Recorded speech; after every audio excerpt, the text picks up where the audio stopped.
Ordering approval of agenda. What do you have? Any additions? Resignation, retirement? Right. And that's it? Yep. Anybody else have anything? Motion to approve as amended. All right, we have a motion. Second, all in favor? All right, consent agenda. Comments, questions? Good. Nothing Brant? Yep. Motion to approve the consent. Okay, we have a motion. I'll second. Second, all in favor? Perfect. Mr. Shipley? You're up, sir. That's fine stuff. I'm looking way down there, but okay. Good evening, here to present your 2025 financial audit. I was out here right over a month ago, presented or finalized in October, so Friday out here late September, early October for the field work. Everything was great like usual. No issues working with Haley and her team as far as going through everything. No difficulties counter any audits, no disagreements with management. I had my normal journal entries. Really, they're not really mine. One of them is accounts payable. Haley gives me that she doesn't include in her financials. She gives me as separate, and I include in the audit as required. And then health checks for payroll, same type of thing. She gives me information. I make it as part of the audit as required to back it out and as encumbrances versus an expense during the period. And I had one encumbrance from last year that I can't remember if it was either canceled or wasn't completely paid. It was carried over, so I had to make a small adjustment for that, just due to timing of that. But otherwise, no adjustments to the financials going through things. So that's always good to see. For as far as actual adjustments and that kind of stuff. So audit itself, pages 1 through 3 after the table of contents is the audit report. This is my responsibility, these 3 pages. The rest of the financial statements, the footnotes, internal controls, your basic accounting is your responsibility. Real quick on basic accounting, for those who are new or don't remember from past years, you guys choose the regulatory basic accounting. You pass that gap waiver every year if you do not do a gap financial statement, which 96% of all municipalities in the state of Kansas do the regulatory basic accounting. Very few actually do a gap audit report. It's just not worth the time, the effort on both the financial team as far as what you guys have and the audit goes. So the first couple paragraphs there discuss adverse opinions for gap. We're not worried about that. That's required to be in here, but we're not worried about that. The third paragraph down on page 1 is the opinion for the regulatory basis. It's unmodified. Everything is fairly stated in all material respects. Clean opinion means everything is where you guys want it to be, and that's where I always like to see it as well. It means the audit has gone pretty smoothly. So jumping past that, we're going to go to page 4. Kind of sideways a little bit. This is your sole statement. This shows all your funds in summary form, any unencumbered cash. You can see it's expenditures, any unencumbered cash, any accounts payable or encumbrances in the second to right column, and the any cash as it relates to what's in the bank is the far right. And a little bit down below shows the breakout of what's in the bank or the Kansas Municipal Investment Pool shown below. What we look for on this page specifically is the far right-hand column or the any unencumbered cash column. If there's any negatives, you'd have the cash violation. Everything's positive. Everything looks relatively healthy. Cash overall is up just over $1 million, $1.3 million from the beginning of the year. And a lot of that's just due to timing of when you have money coming in, when you have expenses going out. But it's always good to see, great, having positive cash to go ahead and fund for the next year. When you sometimes have to wait on money to come through for grants and that kind of stuff. So everything's looking good there as far as what I can see. Page 12 is your summary of actual budget. So any fund that has a budget shows up on this page. And we compare that actual expenditures, the adjustments for legal max or budget credits compared to the actual budget. And what we look for on here is the far right-hand column. If there's any positive.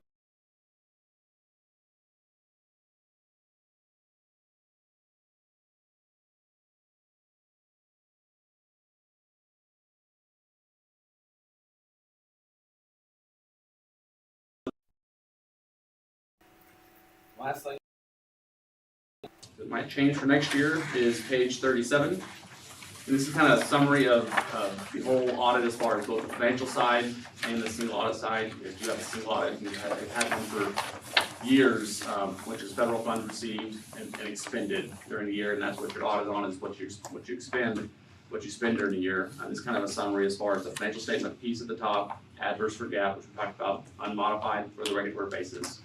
No control weaknesses, no significant deficiencies noted, no non-compliance, and same with the federal award piece in the middle.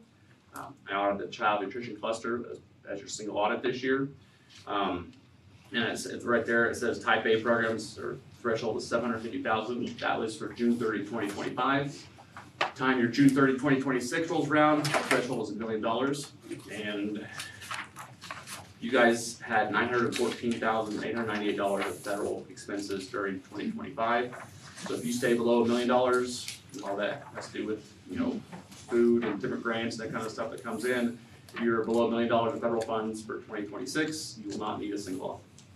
The threshold went up from 750,000 to $1 million, so that'll cut out some work on my behalf and some expense on your behalf. So you still have to do everything you need to do as far as all the programs. Just you may not need a single audit. So, and then some years you've had two based off of what you guys had, but it all depends on what kind of programs and grants you have and that kind of stuff. So possibly good news for 2026.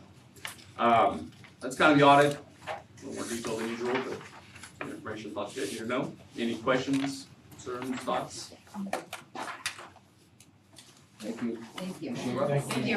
We appreciate your timeliness and working with Kaylee and speedy process. Good, it is, Thank it you. is. She makes it easy, so it's always good. Thank you for being here. To accept the financial statement. I make a motion to accept the financial statement and independent auditor's report as of June 30th, 2025. Okay, I'll second it. motion, Michelle is a second. All in favor? Thank you. Thank you, sir. Thank you, guys. Okay, 5.0, employment personnel. Do you need an executive session? I do. Okay, how much time do you need? Let's do 30. 30? Yep. Okay. Files rolling like. Sorry. You want to do 20? 30's fine. I think 30 is probably good. Okay, I figured 30. Sorry, I was just looking for the right page. Mr. President, I move we go into executive session to discuss personnel pursuant to non-elected personnel exception under coma, and the open meeting will resume in the boardroom at 6:38 with Faith Floyd present. Okay, motion, I'll second it. second with Michelle, all in favor?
Can we go 15, take us to 6:55? Whatever that is, 16 or whatever. Yes.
All right. Oh, it smells coming in here now. Yeah, it's made its ways. Okay, 6.0, administrators. Mr. Ellis, did you say you said you want to start, didn't you? Absolutely. All right. It's like having your dessert first, right? You didn't need a motion on the personnel. Oh, I'm sorry, Yeah. sorry. Oh, never I was just getting ahead of mind. myself here. I'm gonna make a motion to approve the personnel report as presented. Okay. I'll First second. on, second here, all in favor? All right, Mr. Ellis, you're up now. November was a very successful time at the high school. We had a lot going on. I would say a very well-deserved break, or Thanksgiving break for both students and staff. Everything's been going on there. Things have been rolling. And of course, now we're into the winter season and everything going on there. So currently, we've got a college tournament going on at the building, so that's why Chris isn't here. We've got a basketball tournament this week. We've got wrestling going on. Kids are getting shipped off across the state coming up for some major out-of-town tournaments. So we've got a lot of good things going on. So if you're taking a look at the newsletter, it gives you a laundry list of things that have gone on in the classroom as well. A lot of projects have been kind of getting wrapped up as we're preparing for finals. So this is going to be kind of a high-stress time for a lot of our students with finals coming up. So I do encourage parents to help support the kids, make sure that they're getting the food and the rest they need so that they can finish out the semester strong. Please reach out to staff for any supports and speak to teachers if there's some concerns in the classrooms. But I'm seeing a lot of success. Goal number 2 is kind of related to that, and you guys have received the update for that from the high school. We are really focusing in on student engagement in terms of student achievement, making sure the kids are learning in the classroom and getting what they need in the classroom. So we've really focused on amping up instructional strategies, aligning to the instructional framework, and ensuring the kids are getting what they need in the classroom setting on a consistent basis. So obviously that's a big push from you guys, and I am in complete agreement with that. So that is something that I take the initiative of addressing with the staff on my weekly emails that go out to them. So you should be seeing an increased level of engagement every time you step in that classroom, so these kids are learning on a day-to-day basis. As the semester is rapidly closing, as long as the semester seems to be, it flies by, and I don't feel like we have enough time with the kids in the classroom to accomplish everything that we need to, but our teachers are working hard and are getting there, so we anticipate a strong finish to the semester, so any encouragement you can pass on to the students, I would appreciate that, and I'm sure they would as well. Charger of the month, yes. So got to celebrate 2 staff members of the high school today. Very excited about that. So our student is Ainsley Johnson. She is a very bubbly, positive kid, very upbeat, inclusive. She doesn't have a problem seeing that somebody might feel like an outsider and bringing them in. A lot of the feedback we received was great. And very descriptive with her personality in terms of her positivity and how infectious that is. And what was the term? Effervescent, Yes, she was effervescent. diligent, And studious. yeah, She was like, look at all these words. yeah. It's like these are your new vocab words, go look them up, effervescent. She's like, how do you spell that one? So, And she is not a boisterous and outgoing individual. So she was very grateful and appreciative to know that staff see her and they see what she does in the school. So that was a very special moment to talk with her about that. Yeah. And for her to hear all these positive comments and that it was one of the that was most, pretty good. just, Little raw moment with her. it was Yeah. really good. Yeah, it was good. Then on the staff side, Erica French received it for a certified staff at secondary level. So very grateful that she is back with us. The work that she has done in terms of getting our IPS rolling and more robust, and then she's been vital with the data and implementation of our MTSS as well. So the success strategy interventions that we're supporting the students that demonstrated some deficiencies to help elevate them. So she has been a tremendous support with our students and staff, and she's also taken on additional things like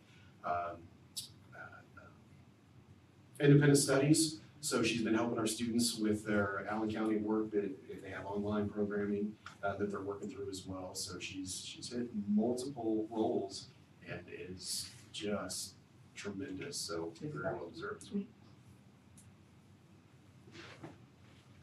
Questions for the high school? Anything? No. Next Yeah, year, games come on tomorrow out. night, What's that? school out early in the morning? Just Yeah, games? yeah, Okay. Yesterday and then tomorrow, we have dismissed school a little bit early for the One of the few, basketball one of tournaments. the few days you're the most popular guy. in the Yeah, exactly, How did it go exactly. yesterday? Did everything go smoothly? Absolutely, yeah. Everything was up and running. Chris is he's I got a mean, working like school being machine. on, was that? Oh, yeah, It was it's- fun, everybody found their way out. We This did is high have school, success they're like- strategies. Yeah, right, Yeah, and reduced trail time, and it didn't bother the kids to have Yeah. that cut out a little bit, so. Yeah, okay. But we still made sure that they got all their classes in, and so Oh, I the see. schedule is Okay. funky, and a lot of questions like, wait, which class, what time? Mm-hmm. And I almost forgot, we had an additional celebration. We had a special assembly on Tuesday to celebrate 2 of our seniors. Oh, yes. So we had Vanessa Roberts get a full ride scholarship to Emporia State. She won a competitive scholarship competition. And then we had Alex Struther get a substantial one, up to $48,000 for another scholarship related to STEM-related education field. So 2 years in a row, they've got that full ride scholarship at Trailheads. That's awesome. So our kids are doing a great job of promoting themselves and what they're doing and why they are a worthwhile investment in their post-secondary venture at Emporia State. So that was a great celebration as well.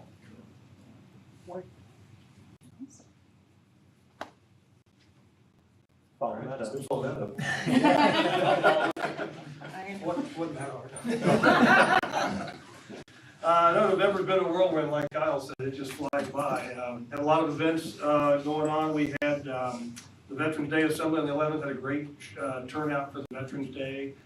Kids did some special presentations and had our guest speaker in, so that went well. This year, I may have mentioned this last month, but the kind of the twist on it was that our FFA from the high school actually reached out and wanted to serve a breakfast. So they served a veterans breakfast before the assembly, so they showed up. And many of them invited. It was like supposed to be veterans kind of +1, so I was expecting their spouses to come. Most of them actually had whoever their student was they were with come down and eat with them, so that worked out pretty nice. Followed that up a couple weeks later with our Thanksgiving dinner, which was a first for me. That was kind of a cool event. So sit with the kids and visit with them. My group was really quiet. I think Miss Flory learned a lot about what my names are called. Mr. Watermelon, Malone, Watermelon, and there's a couple others. Just kidding, they were all good. It was fun. No, it was fun. And Miss Burgett and Miss Rice and the Stuco kids did a great job helping serve that and all. Our KAY Club went to a leadership conference this month. You can read about that in the newsletter. I enjoyed that we had our 5th grade band, got their first concert out of the way. It was kind of cool. Those of you that have grandkids in the past have seen it, the parents come and sit behind their kid and get to kind of see what they're doing and play. So that was a fun event. Then we got a bunch of concerts this month going on. So I think 4th grade tomorrow and 6th grade went last week. So been a busy musical time going on. So 7th and 8th last week also. oh yeah, It's been busy. So on our board goals, we've been really focusing with the lit labs and trying to work on those reading scores and getting those up. Those have been successful. Our kids are showing great growth in their progress monitoring stuff. And really our kids are enjoying, in the benchmark groups, they're doing a lot of like novel type stuff where they're reading novels together, teachers are reading, kids are reading along. And a lot of the kids seem to kind of be enjoying having a book in their hand and reading instead of being on devices. So it's kind of fun to see. We're in the middle of fast bridge testing, so we'll see how things are going. This winter fast bridge break, hopefully we're seeing some improvement on those kind of things. One part of that board goal, and I didn't put it in my write-up, so I just kind of wanted to mention it. One of those, I think it was 2.9, talks about getting participation numbers over 80%. And so that's a goal we've actually met. I think we shared earlier this year. We were at 90, Wrote it down, I lost it. We were at 95% of our seventh graders are involved in an activity or athletic, and 81% of our eighth graders are involved in an athletic activity. We just had an eighth grader sign up that used to be in band and wasn't. He just moved over, so that even pushes that up a little bit higher. So those are great numbers to see.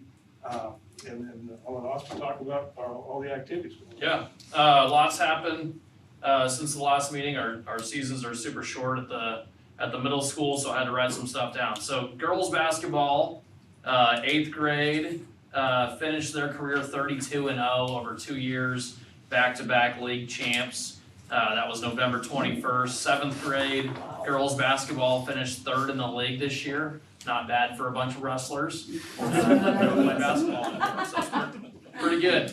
Boys wrestling, had a good season. We had 17 wrestlers out. They competed really well all season. At league, they finished in second place by, I believe it was just 2 points, right? Or 2.5. So they were right there, second place at league.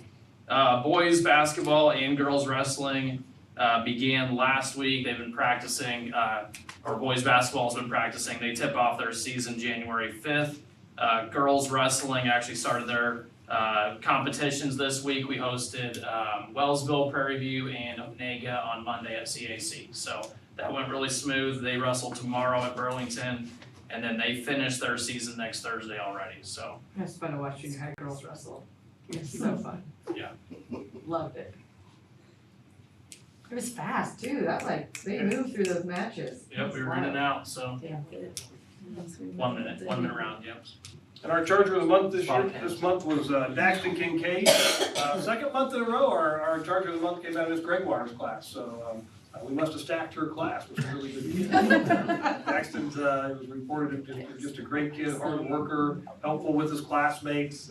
He was very stoic and he seemed very quiet about the award, but But he gave us a yay. yeah. So the students that won it last month, and there was kind of like going. Aw. Yeah, so yeah, have their own club.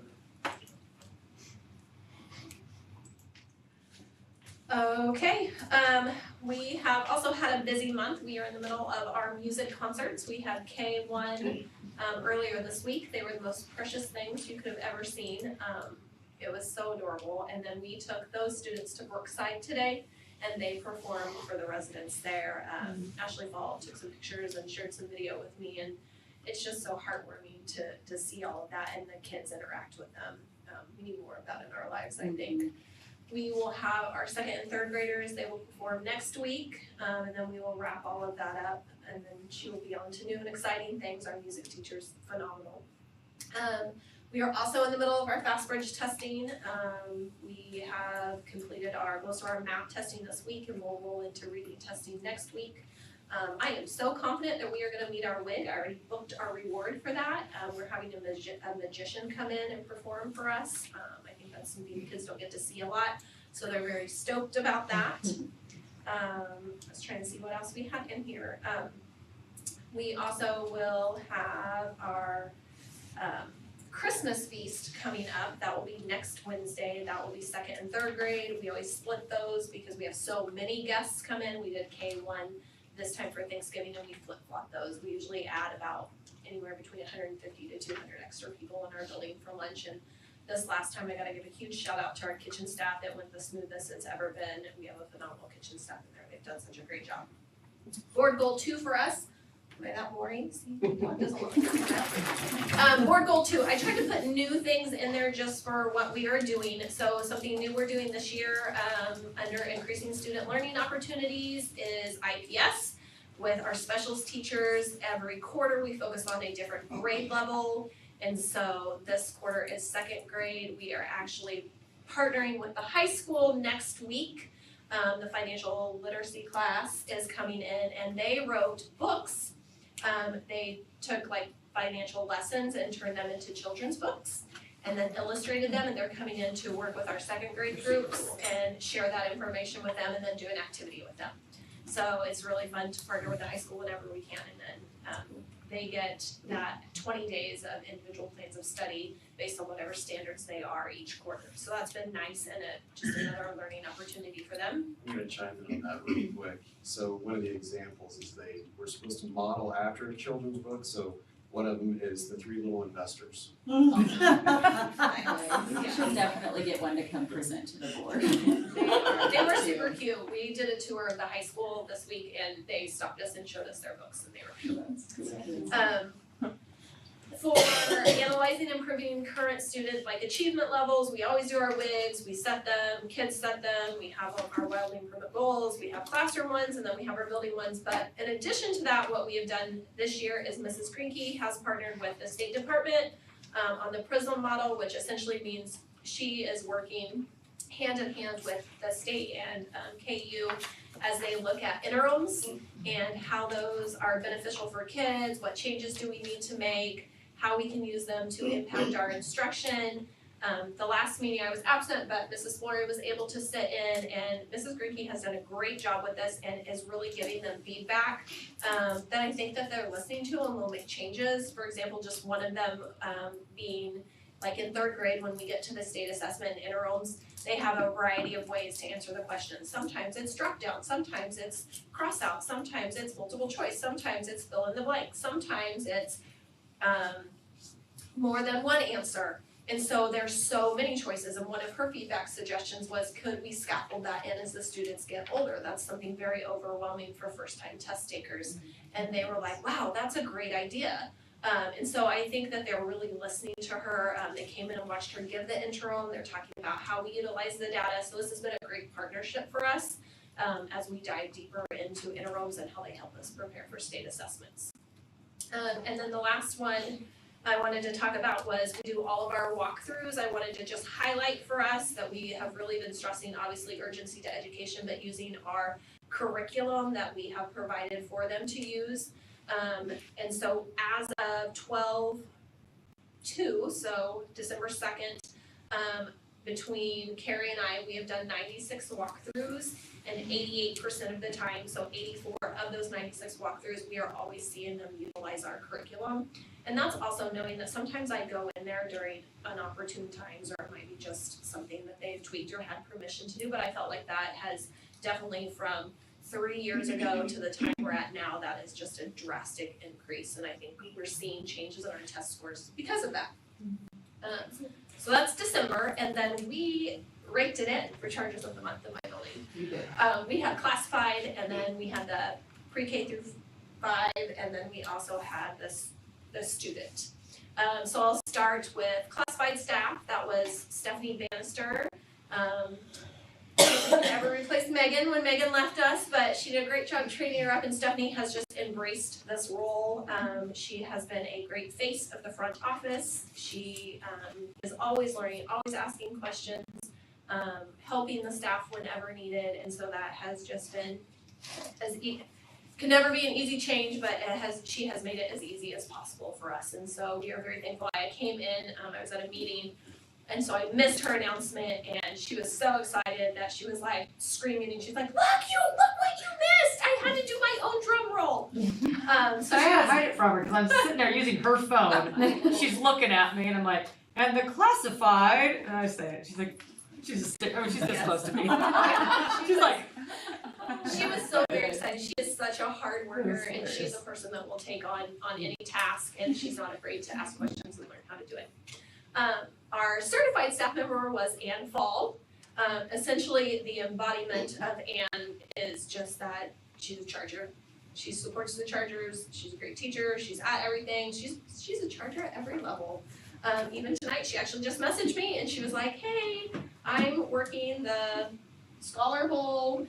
She was asking for some help with some things, but she is at every event supporting those kids.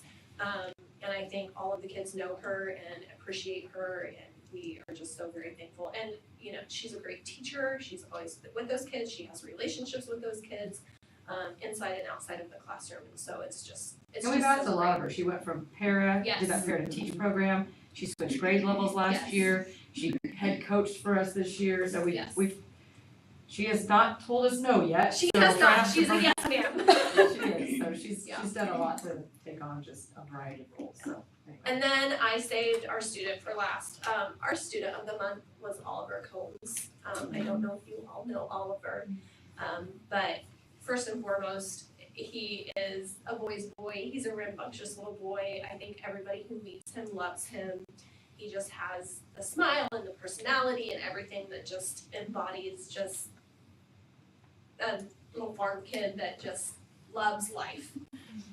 Oliver has also experienced significant challenges in his life, which had led him to be wheelchair bound. And so he also won the Perseverance Award for us at school in the past because it has not slowed him down. It has not changed his philosophy and outlook on life. And recently he has been working and striving to wearing his prosthetic at school more often.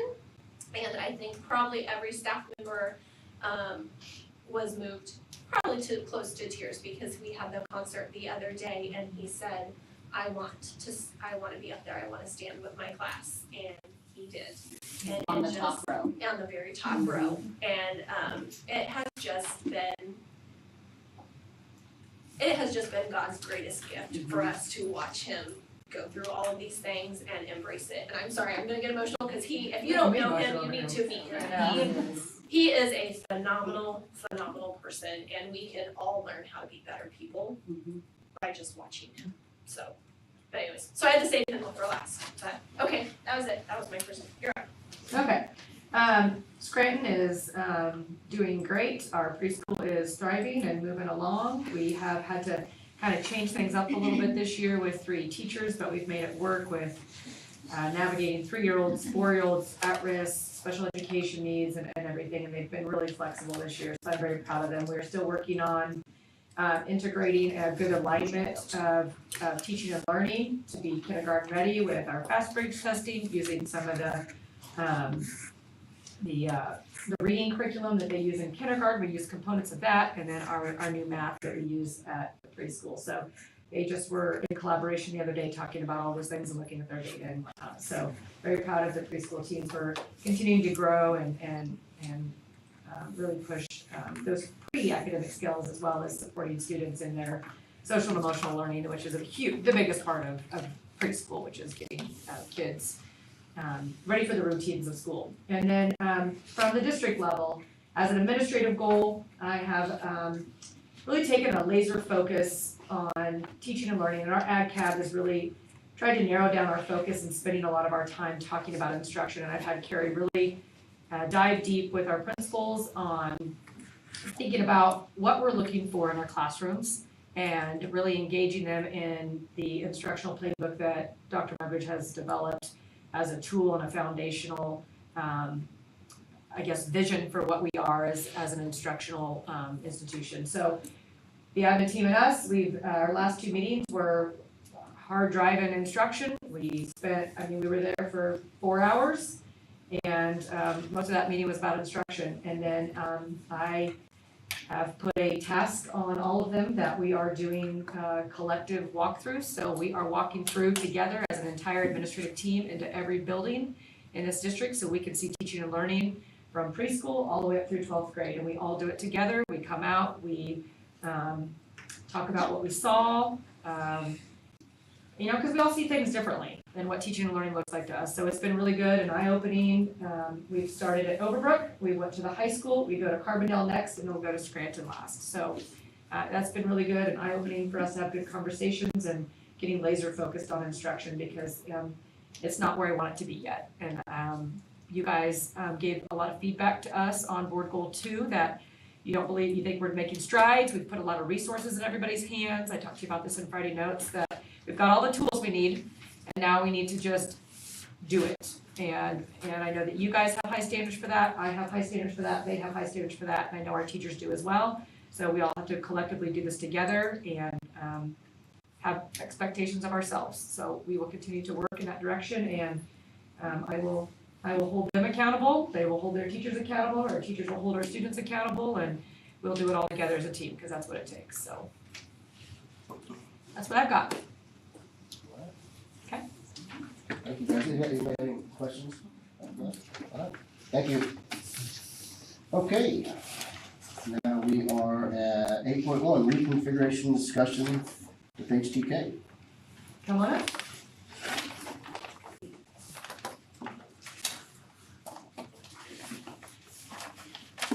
Welcome back. Thank you. Thank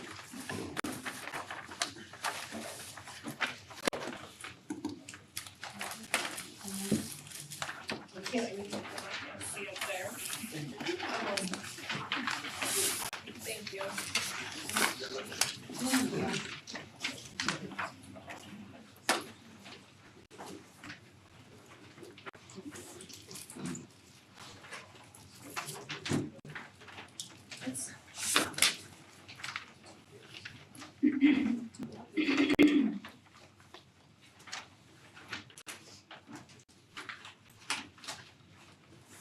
All right, so this first page has Carbondale. This is what we talked about from the last meeting. There's one item that we showed the parking and site improvements. That number was pulled, so that's shown in with the line through it. The other reds, are they staying in? The other reds are in They are. right now. Yep, and then the high school, middle school concept, all of those red items are in.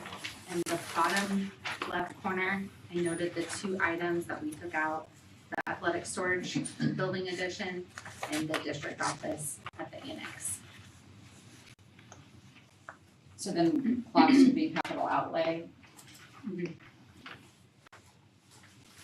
What's the total number now? Right at 26. Right at 26? Okay.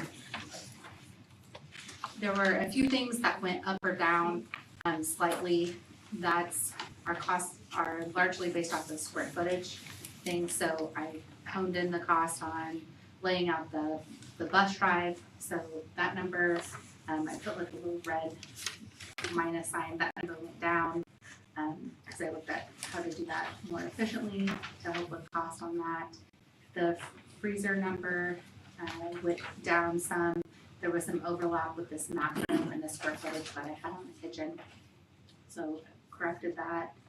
The wrestling room, that one was the scope, we added the wrestling rooms to the project, but overall that number went down just very slightly whenever we laid it out in this arrangement. And then the middle school and hallway number, that one went up a little bit with just the arrangement, having to carry that through to get out of those wrestling rooms. Can I just make a comment real quick? Can we change wrestling room to multi-purpose room? Yep, Instead of just putting, because we just wanna make that clear, it's not just for wrestling. Yeah, great point. So, we're doing quite a bit of renovation, like probably over half of the classrooms at Carbondale, right? And then probably the same, I mean, at the high school, well over half. What number do we have in there, like as a contingency for anything unforeseen change order type stuff? Cause you know, we're gonna cut through conduit or something's gonna happen. Right. And nobody can see. Each of these numbers have a 22% markup. There's 22%? Yep. Okay. So that is to cover the bond financing, the engineering So 6 million. and design, and then the soft cost. So like, for doing the survey, we need to get a survey for that, construction testing. So those are all expenses to the project, but averages out to about 22%. That's the 22%. Yeah. Okay. And when you say, so to me, I guess, when you're saying the survey and the testing and all that, we're gonna do that regardless. Right, yeah, So is that half of the 22% stuff we're doing? Cause there's a certain point that we don't know. right, It's gonna come so up. there's That's about, what I'm asking, is like, Yes. what's our percentage for that? I have that sheet. Just close, it doesn't have to be exactly. Yeah, so there's 5% usually is what I have in there for the contingency Mhm. and to pay for that thing, pay for anything like that. That would also go towards like the smart boards or some of that technology. A lot of times you don't wanna put your technology equipment itself into paying for it over 25 years. And so that you would put and pay for out of capital outlay, but those are still costs that you have. So furniture, is another one that you can reuse things or you could buy new if there's still funds available out of that 5%. Out of the 5%, you're saying if we don't use it, Right. is 5% enough? So there's As big of a also remodel as this escalation. is 5% really enough? 'Cause it seems like 10% sounds like a more reasonable number to me, maybe I'm wrong.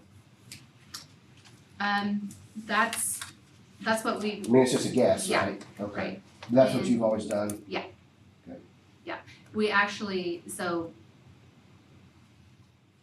whenever COVID happened and we had 300% increase on some materials, Mhm. we used to only do 20% and we upped that to 22%, so that we had 2% to help with that escalation Right. and cost. Which So- helps on a long project that takes a Yeah. year or two or whatever anyway. Yeah. Okay.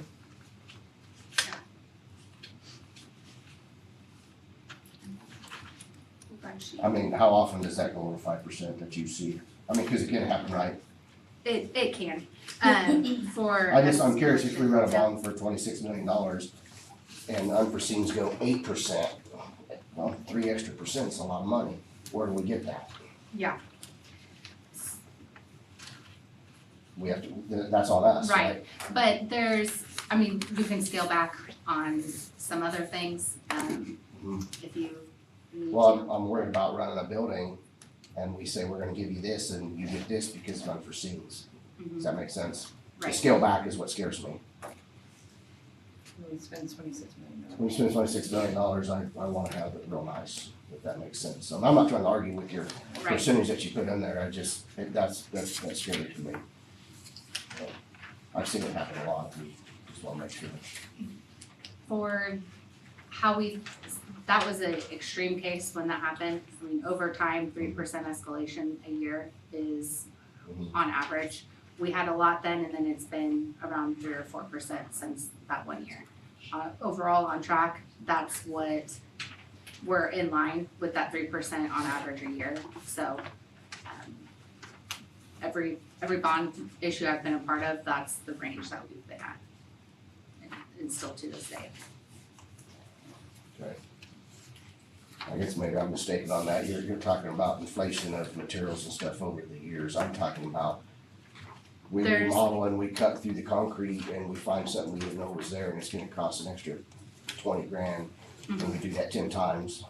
Am I not There's- explaining that right, what I'm asking? There's both, so There's for both. that 22%, I have 7% contingency, 2% for financing the bond, 5% for escalation, and then, the 8% then for design, engineering, and testing. Does that equal the rate?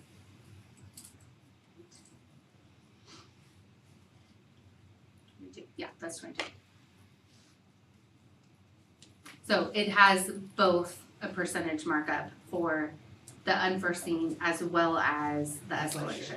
So if your escalation isn't as high, that helps with, Pushes it over into that. and you have additional for contingency. You follow, did you follow? Okay. Yeah, some way to it, yeah.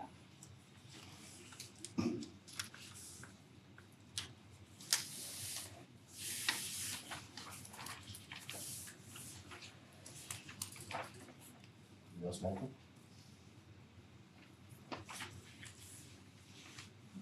No? I guess my question was, it was sent to us in an email.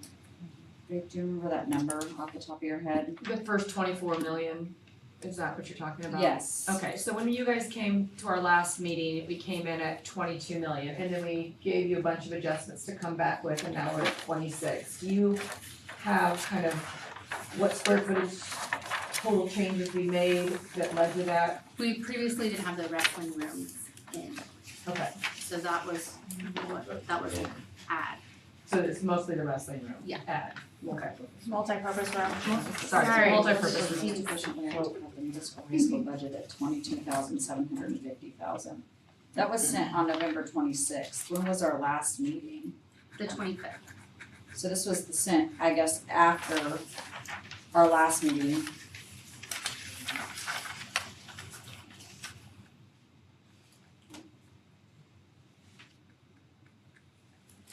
Did you say that thing? Was it the one I sent you that she worked on over Thanksgiving? Do you remember this? 26, what did I miss? I worked to get the most efficient layout to have the middle school, high school budget at 22,750,000. Mm-hmm. But then there was another email sent, yes, it was after. So, okay, nonetheless, something was, it could have been those numbers that you were just talking about at the beginning of the meeting then, where a few of those made some little adjustments then, okay. That was my only question. On concept day for the addition, those locker rooms, is there any ability to get an entrance from the aux gym into those, or it just looks like they'd have to go through the primary gym down the hall to get to the locker room if we were Yeah, gonna we utilize could add a those? door there.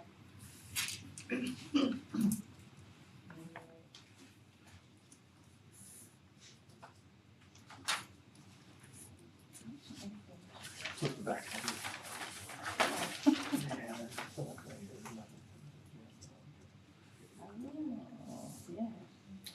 Yeah, she just stuck them in there, right there. I have like Good 6 number. other Small, different yeah, arrangements of how that space could be laid out Yeah, with all of those parts and pieces. This is what that's not huge. was the most efficient layout, but that's something through the design of this, Yeah. that shape and exactly where that wall is and what lines up can still change. I agree, I'd like to see them on the inside. What have we looked at for doing on the part of this, where this is gonna go over part of that ramp, correct? Uh-huh. Have we looked into that, or are we just saying this is what we're doing, we'll figure it out later? So the stairway is what we're planning to connect to and carry all the way down. So that stairway is probably, an addition. We're showing it within the wrestling room right now, but pulling that on the outside so that we can build that all the way down. So I'm showing that we're taking out the ramp and putting in Oh, I a see. stairway that goes Okay. all the way down Okay. and then exits So directly. that's gonna be filled in basically except Yeah. in that area? Yep. Okay. Yep. Gotcha.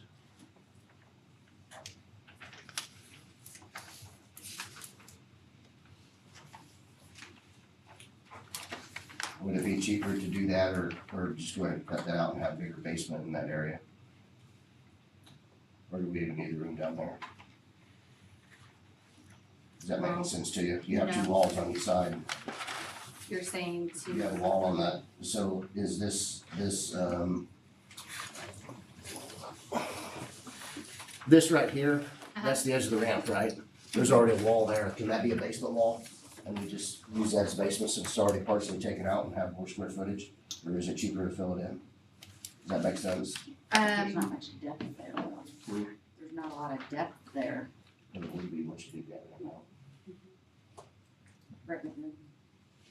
Cause that wall goes clear to the bottom, Yeah. the whole way. Yeah. I know we dug it up on both sides years ago and I think they're like 18-foot walls or something. I just didn't know what would be cheaper, cause I know you buying the fill and putting it in, or digging it out and hauling it away, one or the other, right? so this building is on piers. So we had to look at that to see if that makes sense, like with The building you're doing is on piers, the existing building is on piers. okay? So if the new part is on piers, Mhm. if that wall is on piers, Okay. then it can tie in So we together. wouldn't know, there's no way to know right now, I guess. Yeah. Okay. But I like that idea.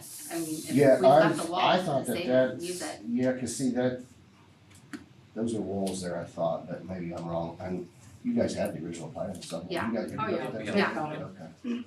Okay. I just thought it might be a little bit cheaper square footage, Mhm. because to me, you're gonna have to do some work to fill it in, so. I guess Yeah.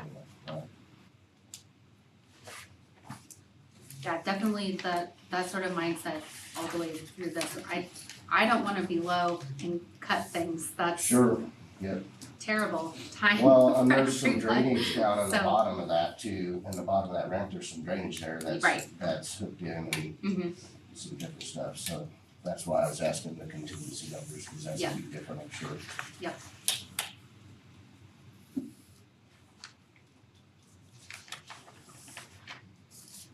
Anything else?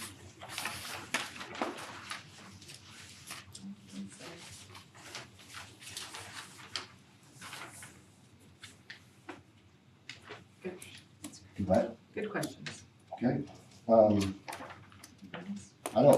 So from last time, we was talking about the construction methods, and we had the two different types, the general contractor and the management at risk. And you said on the general contractor, we have to take the lowest bid.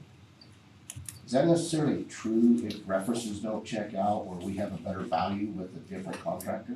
It's the lowest qualified bid, so that's when you would have to get into legally if you say that they're qualified or not. And that's where if there's a case that comes up and you know that they're not good, I would just advise that you speak with your legal counsel on how Right. best to. Because say that financials they're not. and experience and all sorts of stuff can play into that, right? Right, Okay. It's kind of similar to what we have to do when we do smaller capital projects over $20,000. If I have a state contract or a Greenbush purchase cooperative contract or whatever, those things are already vetted and gone through versus taking local bids and opening it up to the public and doing a closed bid process. They have different kind of processes and procedures we have to follow. But you can take a local bid that's higher. If you go through, if they qualify for these three categories, like it's 1% over the bid, it's, anyway, I don't know if that has anything to do with the same process, Mhm. qualifications, but you can do that same process there, but you have to meet all the criteria to do that. Which we don't have that a lot, because they usually bring you already vetted and approved, state approved people, so we don't do that often. A lot of schools avoid that because the bid process is long. Okay, anybody else got anything? That's all I have at this time. Good. Thank you guys. Appreciate it. Thank you. Right.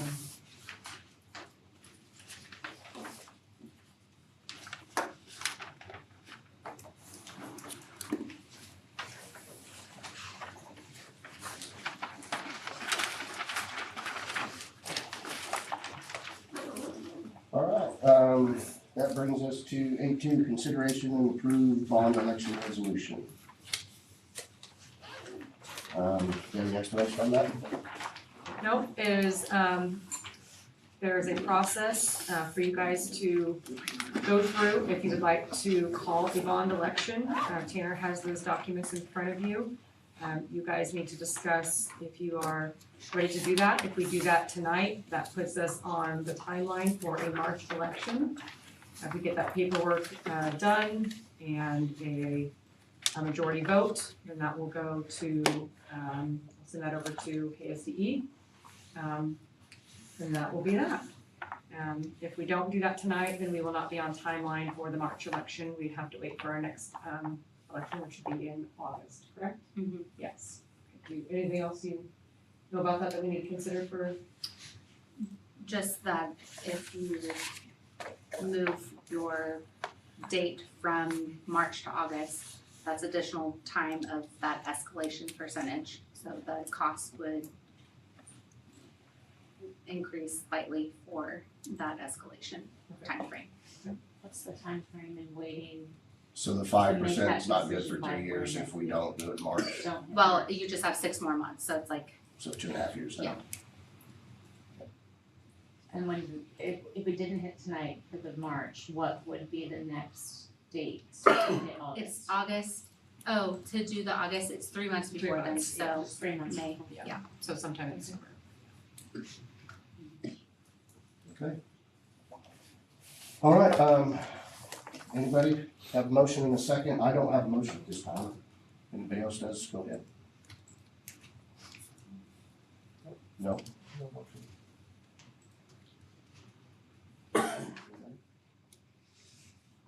All right, thank you. Thanks.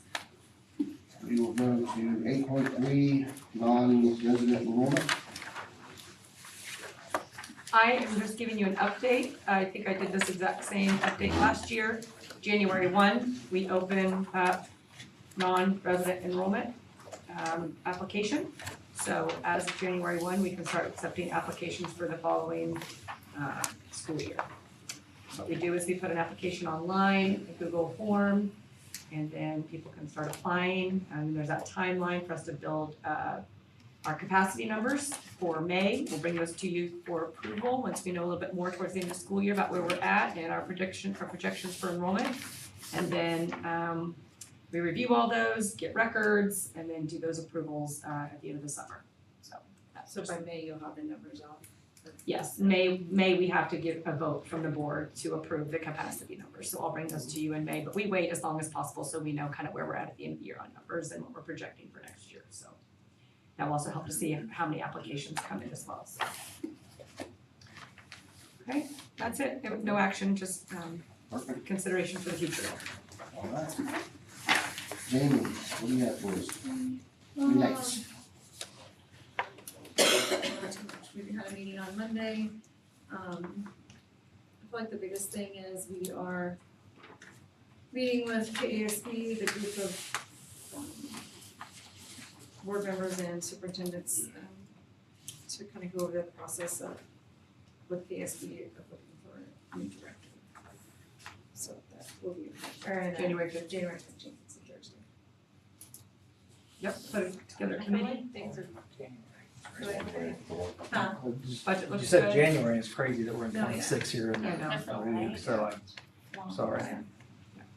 Budget looks good. Yeah, I feel like- They get a lot of revenue in December. They'll get their assessments, they'll get CAT aid, they'll get some federal money.